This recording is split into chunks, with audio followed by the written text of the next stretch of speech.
السلام علیکم پاکستانیوں، ایک نئی ویڈیو کے ساتھ دوبارہ حاضر ہوا ہوں۔ اچھا، آپ نے دیکھا ہوگا کہ 90 دنوں میں ڈالروں کو پر لگ گئے، جیسا کہ یہاں پہ یہ ملک ڈیفالٹر ہو چکا ہو، یہاں سری لنکا جیسے حالات ہوئے ہو، جبکہ ڈیفالٹر کے قریب ہے، اور سری لنکا والے حالات تو فی الحال شکر ہے یہاں پہ نہیں ہے، لیکن ڈالر ایک دم سے 90 دنوں میں 53 روپے مہنگا ہو گیا۔ اچھا، اس کی میں آپ کو کہانی بتا دیتا ہوں کہ کچھ تو ان نکموں کے حالات کی وجہ سے بھی ہوا ہے کہ ان کو کوئی پیسے نہیں دے رہا، انویسٹمنٹ نہیں کر رہا، جو انہوں نے ٹیکس لگا دیے تو اس کی وجہ سے فیکٹریاں تمام بند ہو گئی،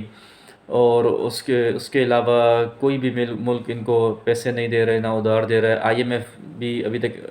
آئی ایم ایف نے ابھی تک پیمنٹ نہیں دی ان کو، لیکن پھر بھی یہ سب ہونے کے باوجود بھی 90 دنوں میں ڈالر 53 روپے مہنگا نہیں ہونا چاہیے۔ پاکستانی قوم اسی بات کو سمجھ رہی تھی، سوچ رہی تھی کہ آخر یہ مسئلہ کیا ہوا جو ڈالر اتنا اوپر جا رہا ہے، جبکہ آپ نے خود دیکھا ہوگا کہ یہ چوروں کا گلدستہ جو مسلط کیا گیا امپورٹ حکومت کی صورت میں، ان کو کوئی اس بات سے ان کو فکر نہیں تھی، کوئی لینا دینا نہیں تھا کہ ڈالر کہاں پہ جا رہا ہے۔ آپ نے ان 90 دنوں میں ان کا کوئی اجلاس نہیں دیکھا کہ ڈالر پہ کیا ہو انہوں نے، یا انہوں نے کوئی اس پہ پریشانی والی کوئی بات کی ہو یا بیان دیا ہو کہ ہم پریشان ہیں ڈالر کے اوپر جا رہا ہے۔ ان کو اس چیز سے کوئی مسئلہ ہی نہیں، کیونکہ یہ آئے ہی اپنی چوریاں بچانے، اپنے پیسے بچانے اور کرسی پر مسلط ہونے، اور رجیم کے چینج کے تحت یہ امپورٹ حکومت ہم پر مسلط کی گئی۔ تو 3 مہینوں سے یہ سلسلہ جاری رہا کہ ڈالر کیوں اوپر ہی جا رہا ہے، نیچے نہیں آیا، بالکل کچھ بھی نہیں ہو رہا تھا۔ لیکن ہمارے جو پاکستان کے ایک نامور صحافی ہے، انہوں نے 2 دن پہلے انکشاف کیا، اور وہ ایسے صحافی ہے کہ جب بھی انہوں نے کوئی بات کی تو بہت مشکل سے وہ کسی نے ڈینائی کی ہے یا ان کی رپورٹ غلط آج تک نکلی ہو۔ تو یہ بہت ہی معتبر صحافی ہے، اور اس کا نام ہے شاہین صہبانی۔ تو انہوں نے انکشاف کیا ہے کہ جب رجیم چینج کروایا گیا 9 اپریل کی رات، تو اس کے بعد پہلے ہی ہفتے جب شہباز شریف نے وزیر اعظم ہاؤس سنبھالا، تو اس کے پہلے ہی ہفتے پرائیویٹ جیٹ طیارہ اسلام آباد کے ایئرپورٹ سے 345 بکسے ڈالر کے بھرے ہوئے لے کر گیا دبئی۔ اور سب سے افسوسناک اس میں یہ بات یہاں پہ آ رہی ہے کہ اس 345 بکسوں کو خفیہ طریقے سے منتقل کروایا گیا، اور اگر آپ یہ حساب لگا لیں، فرض کرے ایک بکسے میں اگر 10 ڈالر کی گڈیاں بھی ہو تو یہ تقریباً 1 لاکھ روپے، اگر 1 لاکھ ڈالر تو 10 لاکھ ڈالر ایک بکسے میں آ گئی، تو 345 بکسے میں کتنے ارب ڈالر ہوں گے۔ اور دوسری بات یہ ہے کہ یہ خفیہ طریقے سے رات کے وقت منتقل کیے گئے، اور صرف ایک کسٹم آفیسر نے اس کو رپورٹ کی، اس نے نشاندہی کی کہ یہ تو پرائیویٹ جیٹ میں ڈالرز کے بکسے لے جائے جا رہے ہیں۔ اس کسٹم آفیسر کو اسی وقت نوکری سے برطرف کیا گیا، اور اس کسٹم آفیسر کا نام بھی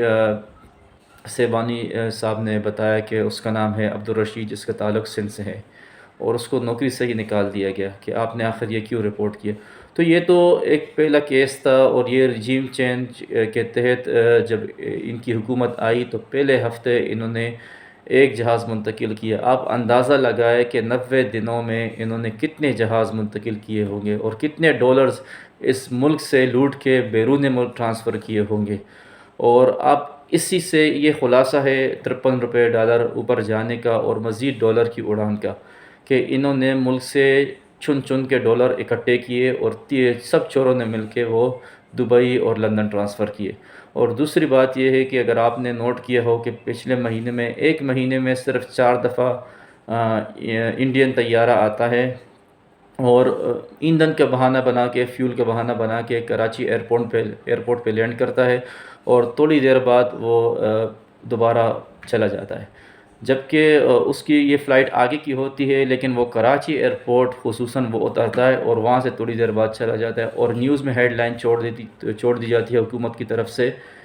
کہ بھائی انڈین طیارے میں فنی خرابی تھی یا ایندھن کم تھا، تو آپ مجھے بتائیں کوئی بھی طیارہ کہیں سے بھی اڑے، چاہے وہ سکر سے کیوں نہ اڑے، پائلٹ کو اندازہ ہوتا ہے کہ اس میں ایندھن کتنا ڈالا جاتا ہے، اور ایندھن جتنا ہوتا ہے اس سے زیادہ یہ سفر کبھی نہیں کرتے، کیونکہ وہ طیارہ کوئی ریل گاڑی یا کار نہیں ہے۔ تو ایک ہی مہینے میں 4 دفعہ انڈین کے طیارے آئے، وہ کراچی ایئرپورٹ میں سٹے کے بعد وہ نکل گئے۔ لیکن ابھی جب جو بات نکل پڑی ہے تو وہ یہ ہے کہ وہ انڈین طیارہ جب جب آتا رہا تو سندھ گورنمنٹ کی طرف سے اس میں ڈالر پہنچائے گئے، اور وہی ڈالر وہ شفٹ کیے گئے، انڈیا شفٹ کیے گئے یا دبئی شفٹ کیے گئے۔ تو آپ اندازہ لگائے ان بحرحم ظالموں نے اس ملک کے ساتھ کیا کیا، اور سب سے زیادہ افسوس اس بات پہ ہوتا ہے کہ نیوٹرل بھی کچھ نہ کر سکے، نہ انہوں نے کچھ کیا، بلکہ فری ہینڈ ان چوروں کو دیا، اور انہوں نے اس ملک کے ساتھ کیا کیا۔ اور اب آپ اندازہ لگائیں کہ یہ ڈالر کیوں اوپر جا رہا ہے اور یہ ملک میں مہنگائی کیوں ہو رہی ہے، اور آپ اسی بات سے اندازہ لگائیں کہ یہ اس ملک کے ساتھ کتنے مخلص ہے، اور یہ آئے کس لیے تھے۔ یہ صرف اور صرف وہ عمران خان کی بات اپنے کیسز کے لیے آئے تھے اور کرپشن بچانے کے لیے اور ملک لوٹنے، کیونکہ 3.5 سال تک عمران خان نے ان کو ملک لوٹنے نہیں دیا، تو یہ 3.5 سال کے سارے چور بھوکے تھے سمیت مولانا فضل الرحمان کے، اور سب چوروں نے مل کے صرف 90 دنوں میں پاکستان کا کچمبر نکال کے بیرون ملک سارا منتقل کیا، اور ابھی بھی منتقل ہو رہا ہے۔ تو یہ ایک نامور صحافی تھا، اس کے انکشافات تھے، اور یہ بات ابھی تک کسی نے اس سے انکار نہیں کیا، نہ تردید کی اس بیان کی، لیکن ابھی تو پورا میڈیا تقریباً جو لفافہ اینکر اور میڈیا کو نکال کے تقریباً اس پہ بات ہو رہی ہے، لیکن نیوٹرلز ابھی تک خاموش ہے۔ دوسری بات کرتے ہیں کہ چیف جسٹس جو سپریم کورٹ میں جو یہ پچھلے دنوں ڈرامہ ہوا، جسٹس فائز عیسیٰ جو کہ مستقبل کا افسوس کی بات ہے، چیف جسٹس ہوں گے ہمارے، جو انتہائی متنازع جج ہے، جس کی لندن میں پراپرٹیز ہے، جس کو جب کہا گیا کہ آپ پراپرٹیز کا بتائے تو انہوں نے پراپرٹیز بتانے سے انکار کر دیا، اور نواز شریف کی طرح رسیدیں دینے سے انکار کیا اور خط دکھا دیا۔ تو اور اس کی پراپرٹی جو لندن میں تھی، اس پر بھی یہی شک تھا کہ ان کو فیصلے کے نتیجے میں گفٹ دیا گیا شریف برادران کی طرف سے لندن میں پراپرٹی، اور وہ انتہائی متنازعہ جج ہے، جس کو آپ نے دیکھا کہ پچھلے دنوں رانا ثناء اللہ جیسے بندے نے وفاقی کابینہ میں اس کا کیس بھی ختم کروایا، نوٹیفیکیشن جاری کیا، کیونکہ یہ اسی طرح آپ کو پتہ ہے کہ پی ایم ایل این والے وکیل نہیں خریدتے، جج خرید لیتے، اور پچھلے دنوں جو سپریم کورٹ کے اندر اجلاس ہوا تو اس میں بھی جسٹس فائز عیسیٰ نے مکمل پی ایم ایل این کی نوکری کرنے کا حق ادا کیا، اور مکمل ہر طریقے سے وہ اجلاس خراب کرنے کی کوشش کی، اور پہلی دفعہ سپریم کورٹ نے مجبوراً اپنے ویب سائٹ پہ مکمل اجلاس کی آڈیو نشر کی، کیونکہ جسٹس فائز عیسیٰ کے ساتھ جو پی ایم ایل این کا میڈیا سیل ہے تو وہ اسی طریقے سے اس پہ واٹس اپ وغیرہ کرواتے اور جھوٹی خبریں وہ پھر پھیلانا شروع کر دیتے سپریم کورٹ کے نام سے اور چیف جسٹس کے نام سے۔ تو یہ بدقسمتی یہ ہے کہ یہ آگے جا کے ہمارا چیف جسٹس آف پاکستان بنے گا، اللہ اس جیسے بندے کو چیف جسٹس نہ بنائے، کیونکہ یہ جس طرح یہ چور ہے اسی طرح یہ اس کے حق میں سارے فیصلے کر کے دکھائے گا، اور اسی طرح یہ نواز شریف شہباز شریف کو ریلیف دے گا۔ تو اس اجلاس میں بھی اس نے کچھ اس طرح کی حرکتیں کی، لیکن مکمل کوشش کی، اور چیف جسٹس نے بہت بہترین کام کیا کہ اس کی آڈیو سپریم کورٹ کے ویب سائٹ پہ ریلیز کروا دی، اور وہ پروپیگنڈے جو جسٹس فائز عیسیٰ کی طرف سے مختلف صحافیوں کو بتائے گئے، لیک کروائے گئے کہ یہ ہوا وہ ہوا، کیونکہ صحافی تو اس اجلاس میں نہیں تھے، اور جس طرح کی ہیڈ لائنیں چل رہی تھی کہ چیف جسٹس کے تمام نام مسترد ہو گئے،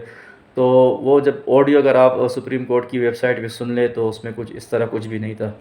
تو یہ ہر ادارے میں کھالے بیڑے ہوتی ہے، چاہے وہ پولیس کا ادارہ ہو، چاہے وہ فوج کا ادارہ ہو، چاہے وہ عدلیہ کا ادارہ ہو، ایف آئی اے کا ادارہ ہو، ہر اداروں میں اس طرح کی کھالی بیڑے ہوتی ہے، اور اسے استعمال کرتے ہیں ہمارے ڈرٹی پولیٹیشین۔